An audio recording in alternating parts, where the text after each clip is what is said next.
Abidjan, alors que la Côte d'Ivoire s'apprête à accueillir la plus grande fête du football africain, un jeune homme nommé Mamourou rêve d'un avenir radieux. Mais derrière les cris de joie et les chants des supporters, une ombre s'étend. Une trahison se prépare. Une destinée est en jeu. Voici l'histoire du disparu de la CAN.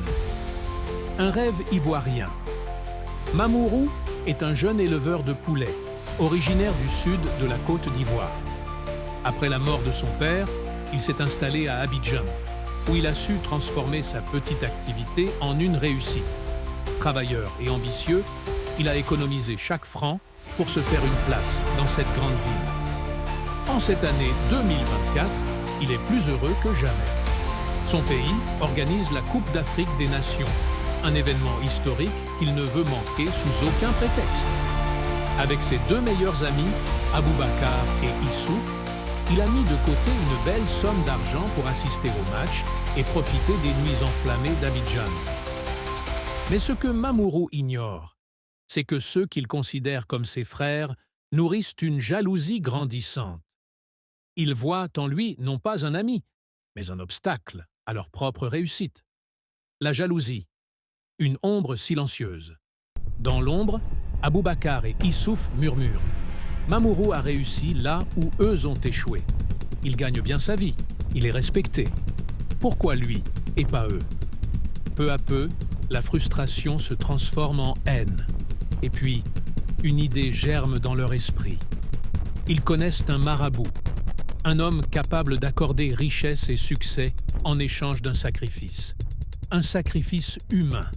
Et qui mieux que Mamourou, cet ami trop chanceux pour payer le prix de leur ambition? Le plan est simple.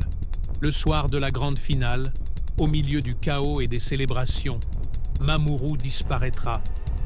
Et personne ne s'en doutera. Un secret bien gardé. Mais le destin est imprévisible. Ce que ses faux amis ignorent, c'est que Mamourou vient de recevoir une nouvelle qui va bouleverser sa vie. Il a obtenu un visa pour la France. Son vol est prévu pour le 12 février, le soir même de la finale. Fou de joie, il appelle immédiatement sa mère pour lui annoncer la bonne nouvelle. Mais la vieille femme, sage et prudente, le met en garde. « Mon fils, en Afrique, un voyage ne se crie pas sur tous les toits. Viens me voir à Boundiali avant de partir, et surtout, ne parle à personne. » Mamourou, respectueux des traditions, obéit.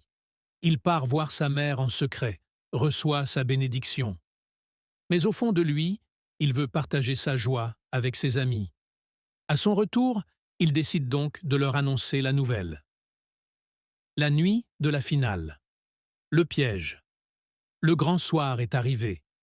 Abidjan est en fête, les rues vibrent, les klaxons résonnent dans toute la ville. Mamourou, Aboubacar et Issouf assistent au match, euphoriques, insouciants. Pendant ce temps, les complices du marabout attendent dans l'ombre. À la fin du match, le plan est prêt. Mamourou sera attiré dans une ruelle sombre, neutralisé et livré au marabout. Tout est parfait. Personne ne se doutera de rien. Mais quelque chose cloche. Mamourou semble préoccupé. Avant de quitter le stade, il reçoit un dernier appel de sa mère. « Pars maintenant, mon fils. Ne parle à personne. Va directement à l'aéroport. » Au dernier moment, un pressentiment traverse l'esprit de Mamourou. Au lieu de suivre ses amis, il prend un autre chemin. Il saute dans un taxi, direction l'aéroport. À cet instant précis, Aboubacar et Issouf réalisent « il n'est plus là ». L'évasion ou la disparition. Mamourou monte à bord de son vol, laissant derrière lui un destin qu'il ne connaîtra jamais.